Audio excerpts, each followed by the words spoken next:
Morning students.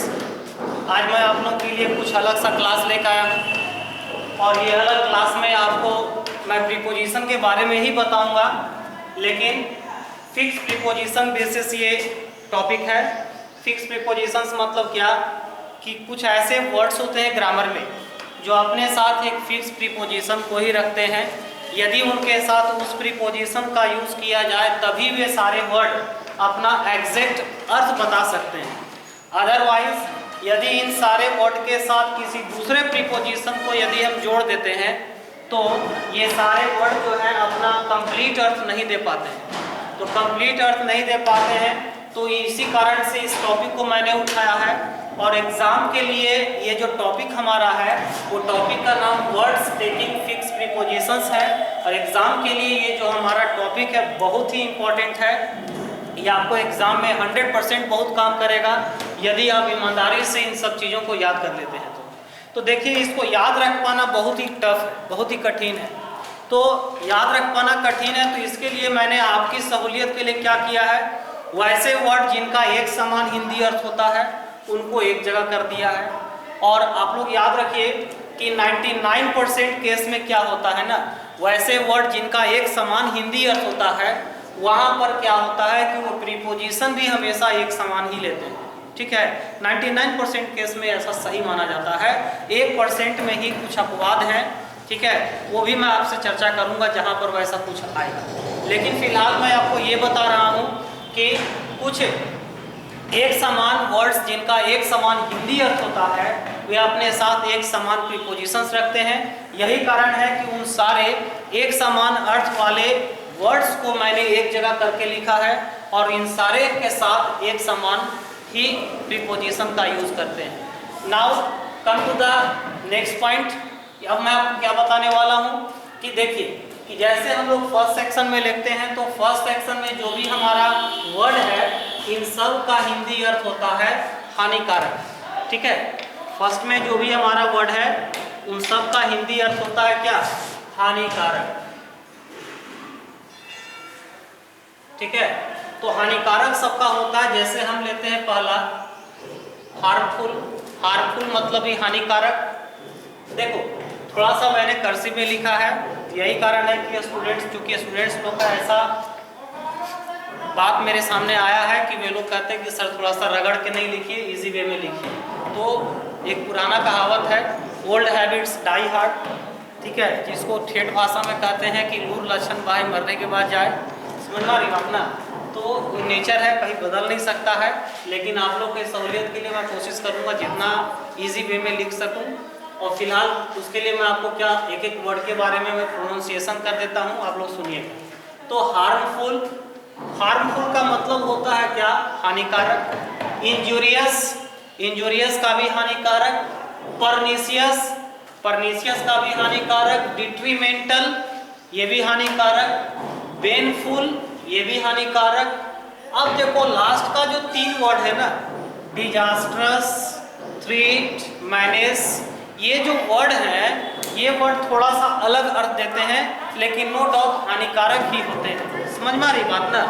तो अगले जो 5 वर्ड हैं, 3 वर्ड हैं डिजास्ट्रस, थ्रेट और मैनेस, ये थोड़ा सा अलग है लेकिन ये अर्थ है जो एक ही जैसा देते हैं। ऐसे इनको इन लोगों का इस सब का हिंदी होता है क्या, खतरनाक।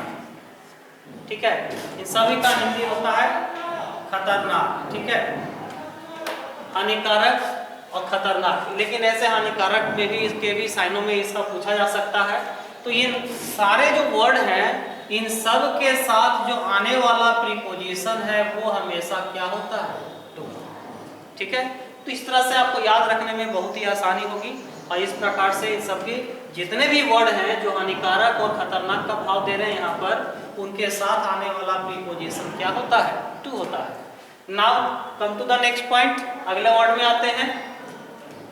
फील्ड से भरा होना, क्राउडेड से भरा होना, इन्फेस्टेड से भरा होना, ओवरब्लेम से भरा होना। लेकिन ओवरब्लेम का यूज होता कहाँ, भावनाओं से।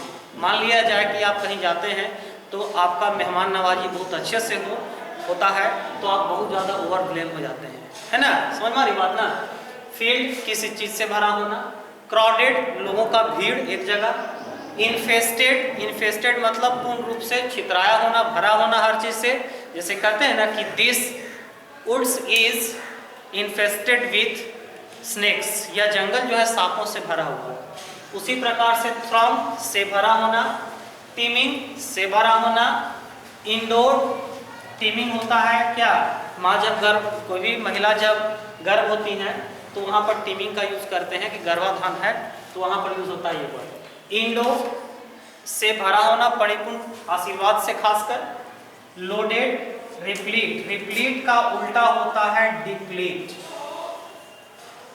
ठीक है। ये क्रॉस जो दिया है ना मैंने, ये एंटो का सिंबल है, ठीक है।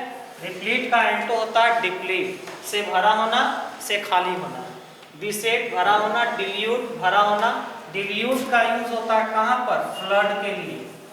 यही एक वर्ड यूज कर सकते हैं इनंडेशन, इनंडेशन ये भी वर्ड दे सकते हैं, इनंडेशन ये भी यूज होता है किसके लिए, फ्लड के लिए। ऑक्यूपाइड से भरा होना। तो ये सारे जो जितने भी वर्ड हैं इन सबका हिंदी होता है क्या, से भरा होना, ठीक है। और इन सब के साथ आने वाला जो प्रीपोजिशंस है वो हमेशा होता है विथ, ठीक है। तो फर्स्ट वाले के साथ टू था, इसके साथ सबके साथ विथ लग गया। नेक्स्ट आते हैं प्रोहिबिट, प्रिवेंट, स्टॉप, डिबेयर, रिफ्रेन, ठीक है। तो यहाँ पर देखो कि जितने भी वर्ड ये मैंने दिया है सबका हिंदी अर्थ निकलता है क्या, से बचना, या इसी को कह सकते हैं रोकना। सबका हिंदी अर्थ से बचना या से रोकना, या फिर यहाँ देखिए प्रोहिबिट मना करना, बाधित होना, प्रिवेंट रोकना, स्टॉप रोकना, डिवेयर, डिवेयर मतलब ही रोकना, रिफ्रेन रोकना, एब्सटेन रोकना, प्रोटेक्ट बचाव के सेंस में रोकना, एस्केप से कहीं भाग जाना, रोक जाना, रोक देना, डिसिस्ट रोकना, रिस्ट्रेन रोकना, प्रोटेक्ट बचाव करना, सेव सुरक्षा करना, हिंडर बाधा डालना, गार्ड मतलब सुरक्षा देना, और डिटरमिन रोकना। तो ये सबका एक समान हिंदी होता है बचना या रोकना, और इन सब के साथ आने वाला प्रीपोजिशन जो होता है वो हमेशा फ्रॉम होता है, ठीक है। नेक्स्ट आते हैं लाफ, ग्रीन, मॉक, चटर। सबका हिंदी अर्थ होता है हंसना,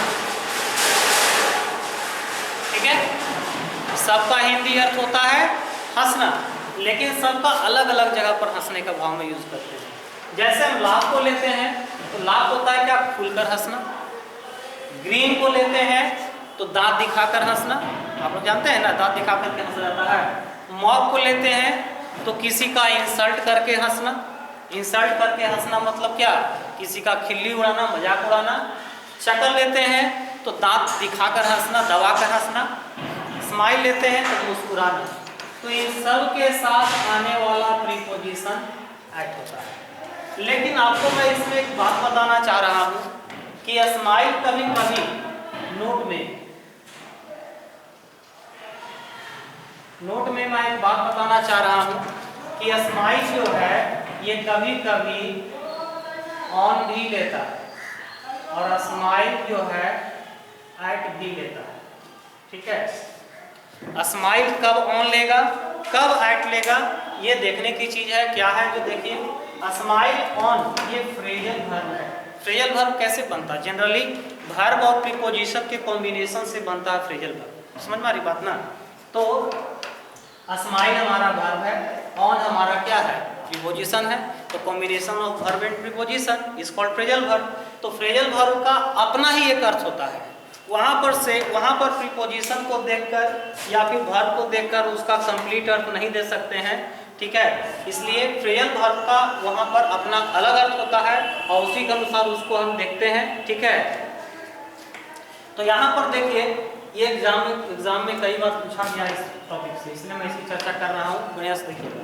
तो स्माइल ऑन भी होता है, स्माइल एट भी होता है, लेकिन स्माइल ऑन का यूज होता है कहाँ पर, जहाँ पर तकदीर मेहरबान हो,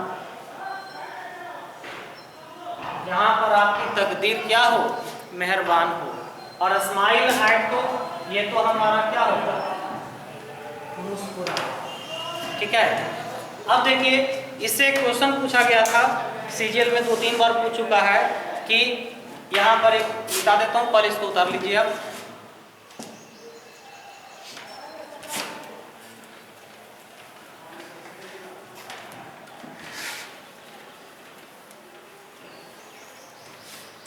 एक क्वेश्चन पूछा गया था, उसी क्वेश्चन को मैं रिपीट करता हूं। Fate a smile blank you. यहां प्रीपोजिशन आपको देते हैं ऑन, ए में ऑन, बी में एट, सी में ऑन टू और डी में इन। तो मैक्सिमम स्टूडेंट क्या करेंगे ना कि यहाँ पर आंसर एट मार्क पे निकलेगा। तो यहाँ देखना है क्या ना कि फेट स्माइल ब्लैंक यू, तकदीर आपके ऊपर मेहरबान है। तो लोग मैक्सिमम लोग यहाँ एट मार्क पर निकलेंगे, लेकिन याद रखो बच्चों यहाँ पर स्माइल के साथ एट नहीं होगा बल्कि स्माइल के साथ ऑन होगा। चूंकि मैंने आपको पहले ही बताया स्माइल ऑन का मतलब क्या होता है, तकदीर का मेहरबान होना। फेट स्माइल ऑन यू, तकदीर आपके ऊपर क्या है, मेहरबान है। ठीक है, यहाँ एट का यूज क्या होगा, गलत हो जाएगा। ठीक है, तो इसी प्रकार से मैं छोटे छोटे वीडियोस फिक्स प्रीपोजिशन के बार बार देते रहूँगा और इसी तरह से आप मेरे वीडियो पर बने रहें और उसको लाइक करें, सब्सक्राइब करें, कमेंट करें ताकि हम टीचर लोग भी इनकरेज हों। ठीक है, इसी के साथ मैं अपने वीडियो को ऑफ करता हूँ। Thank you.